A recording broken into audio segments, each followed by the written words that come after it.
I tie the laces of my beaten up tennis shoes and push myself off my bedroom floor. I walk upstairs, fill up my water bottle, and tell my mom I'm going on a run.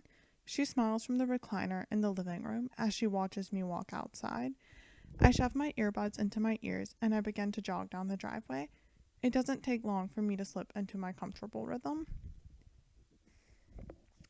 My feet pound against the dirt and gravel that make up my driveway. I had decided early on that the best place for me to run was going to be up and down my driveway. It is long and peaceful. The trees dance past me as I run, and at moments I am even joined by the excited scampering of squirrels or the weary eye of a deer. I continue my jog while focusing on the music that pours through my headphones. I cannot run without my MP3 player. That is a fact for me. Music gives me something to focus on during my runs. My MP3 player is outdated, small, and black. I have had many different MP3 players over the years, but I have copied over most of the same songs while adding my new favorites. This means that my MP3 player is a collage of all the music I have liked over the course of my life. I can never really guess what song will come on next. It could be anything from an old Britney Spears song to a track from the 1975's newest album.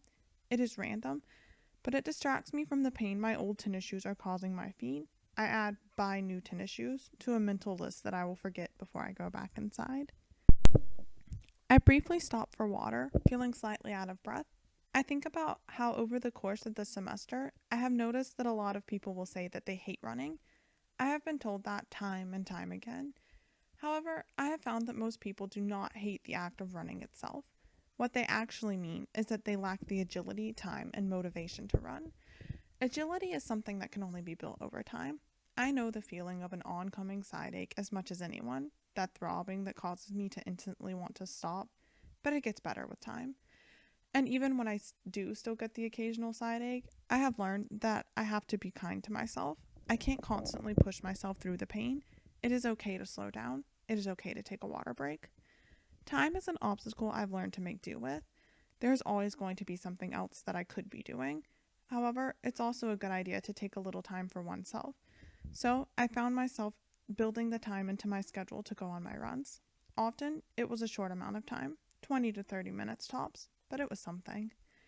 Gaining the motivation to run is difficult because there are so many other things that one could do. It is so much easier to watch Netflix or take a long bath.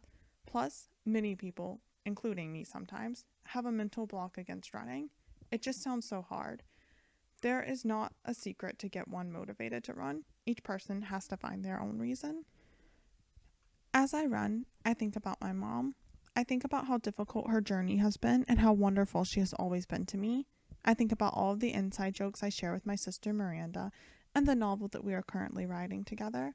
I think about the songs that flow into my ears and make up illogical music videos in my mind. I think about all of the schoolwork that is waiting for me inside and the work I will have to do the next day. I think about all the things that make up my life, and for once, I actually have the time to do so. Running gives me time to reflect and plan, but most of all, it gives me time for myself. And with the busy, hectic pace of life, I think everyone needs just a little time like that.